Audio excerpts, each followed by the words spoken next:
Hazrat Qurayb, the slave freed by Hazrat Ibn Abbas radiyallahu anhu, narrates that Hazrat Ibn Abbas radiyallahu anhu notified him, I spent a night in the house of my maternal aunt Hazrat Maimuna radiyallahu anha, the Prophet's wife.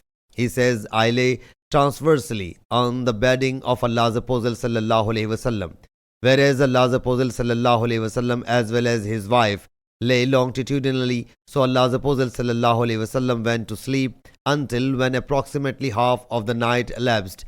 Allah's Apostle sallallahu alaihi wasallam woke up and rubbed the tresses of sleep of his face with his hands. He sallallahu alaihi wasallam then recited last 10 verses of the chapter Imran's progeny. He sallallahu alaihi wasallam thereafter went towards the hanging water skin and performed ablution from it, and performed the ablution nicely, and then he sallallahu alaihi wasallam started performing the prayer. Hazrat Ibn Abbas radiyallahu anhu says, I did the same as he sallallahu alaihi wasallam had done, and then I went and stood beside him. So Allah's Apostle sallallahu alaihi wasallam placed his right hand on my head, then held my ear with his right hand and wrenched it. He sallallahu alaihi wasallam then performed 2 units, then 2 units, then 2 units, then 2 units, then 2 units, then 2 units, and then performed the witr, odd prayer.